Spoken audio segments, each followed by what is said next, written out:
किंवा हे नवीन अहिल्यानगरचं प्रकरण असेल, हे दुर्दैवी आहे की कुठल्याही महिलेला या राज्यामध्ये आज सुरक्षित वाटत नाही.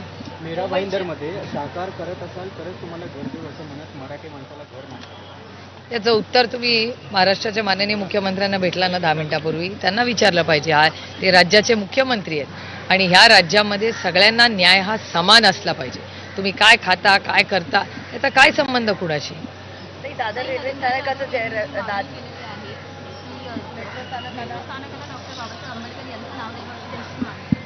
आम्ही त्याचं स्वागत करतो. पण दादर रेल्वे स्थानकाचं नाव जे आहे ते सुद्धा डॉक्टर आंबेडकर स्थानक करावं. राष्ट्रवादी काँग्रेस पक्षाची अनेक वर्षाची ही मागणी आहे. ती आम्ही संसदेतही अश्विनी वैष्णवजींकडे केलेली आहे. त्यामुळे हे सगळे आमचे जे सहकारी नेते आहेत प्रभारी, हे सातत्याने त्यांनी मागणी ही केलेली आहे. आमची अपेक्षा आहे की 10 वर्ष, हे 11 वर्ष झाली त्यांच्या सरकारला, आता 11 वर्षात आम्हाला अजून काही न्याय मिळालेला नाही. आता इंडिगो फ्लाईटचं जे काही सुरू आहे, गोंधळ सुरू आहे, अनेक प्रवाशांना त्याचा सामना करावा लागतो. लहान मुलं. इंडिगोवर ॲक्शन भारत सरकारने घेतली पाहिजे. आमची अपेक्षा होती की ज्या पद्धतीने करोडो लोकांना या गेल्या 2 दिवसात अडचणी झाल्यात, पार्लमेंटमध्येही हा मुद्दा आम्ही सगळ्यांनी उचललेला आहे. इंडिगोवर भारत सरकारने ॲक्शन दिली पाहिजे आणि जे सरकारने क्लॅरिफिकेशन पार्लमेंटमध्येही दिलं पाहिजे की एवढा विस्कळीतपणा झाला कसा. त्याच्यात पेशंट्स होते, अनेक लोकांच्या घरातले कोणी दगावलं होतं ते पोचू शकले नाहीत, कुणाच्या घरात लग्न कार्य होतं, काही स्टुडंट्स शिक्षक होते, काही विद्यार्थी होते. हा जो विस्कळीतपणा आणि कुठलाही आधी नोटीस न सांगता करोडो रुपयाचाही वेळही आणि प्रचंड गैरसोय झालेली आहे. इंडिगोकडून आम्हाला ही अपेक्षा नव्हती. आम्ही सगळे विश्वासाच्या नात्याने त्या एअरलाईन बरोबर जात होतो. पण एक गोष्ट प्रकर्षाने जाणवली की कस्टमर इज किंग.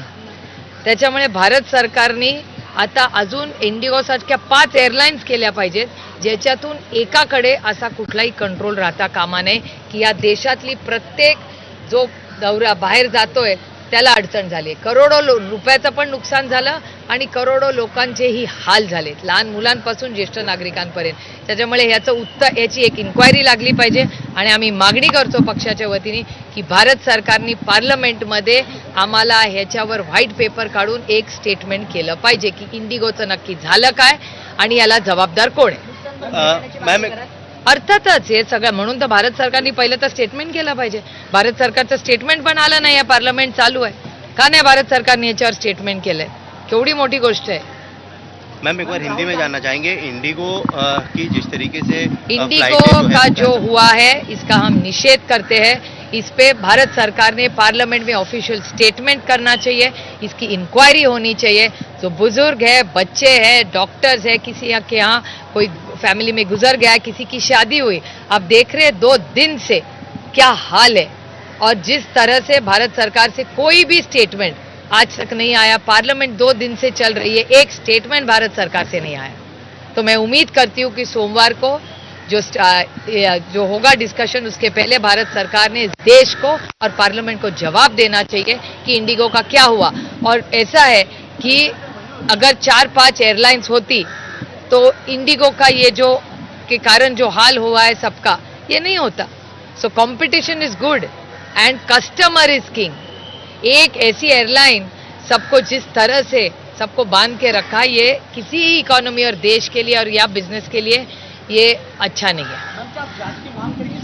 बिल्कुल जांच तो होनी चाहिए. हमने मांग की है, पार्लियामेंट में भी कल इस पे हमने मांग की, लेकिन भारत सरकार से स्टेटमेंट नहीं आया. लेकिन जांच होनी चाहिए.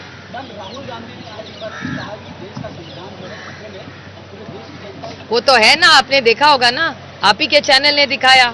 हर गली में लड़ाई हो रही थी 2 दिन पहले महाराष्ट्र में. फॉर्म जो इच्छा रही है वो सत्ताधारी, और जिस तरह से कैश पकड़ी गई, कितना कैश महाराष्ट्र में, इधर नोटबंदी हो रही है तो ये कैश आया कहाँ से? Okay, thank you ma'am, thank you so much.